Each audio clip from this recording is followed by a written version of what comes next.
जालिम कौवा और धूप की जंग। घने जंगल में एक खूबसूरत पेड़ था जिसकी एक मजबूत शाखा पर चिड़िया और उसकी बेटी रहती थी।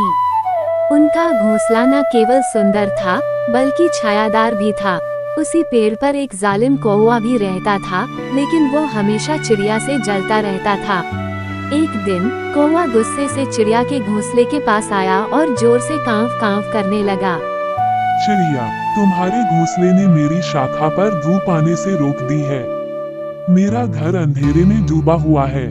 मुझे ये छाया बिल्कुल पसंद नहीं। तुरंत अपना घोंसला यहाँ से हटा लो, नहीं तो मैं इसे खुद गिरा दूंगा। चिड़िया ने शांत स्वर में कहा, कोई भाई, ये तो पेड़ की छाया है और हम सभी का इस पेड़ पर जीने का अधिकार है। लेकिन कौवा चालाक था और किसी की बात मानने को तैयार नहीं था। अगली सुबह चिड़िया और उसकी बेटी दाना लेने बाहर गईं। पीछे से कौवे ने मौके का फायदा उठाया और अपनी चोंच और पंजों से चिड़िया का घोंसला गिरा दिया।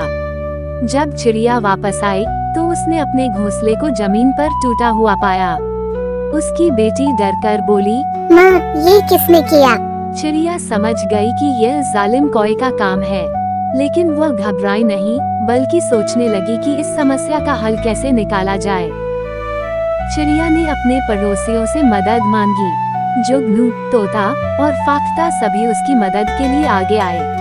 चिड़िया ने कहा, हमें कौवे को उसकी हरकत का सबक सिखाना होगा, लेकिन याद रखें, हम उसे नुकसान नहीं पहुंचाएंगे।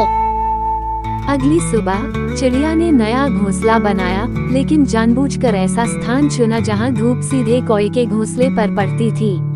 अब कौवे को तेज धूप से परेशानी होने लगी। वो बेचैन होकर चिड़िया के पास आया और बोला, चिड़िया, मेरे घर पर धूप की तपिश मुझे तंग कर रही है, कुछ करो। चिड़िया मुस्कुराई और बोली, कौवे भाई, अगर तुम दूसरों के घरों को नुकसान पहुंचाओगे, तो तुम्हें भी चैन नहीं मिलेगा। ये जंगल सबका है और हमें एक दूसरे के साथ रहना सीखना होगा। कौवे को अपनी गलती का एहसास हुआ। उसने माफी मांगी और वादा किया कि वह आगे से किसी के घर को नुकसान नहीं पहुंचाएगा।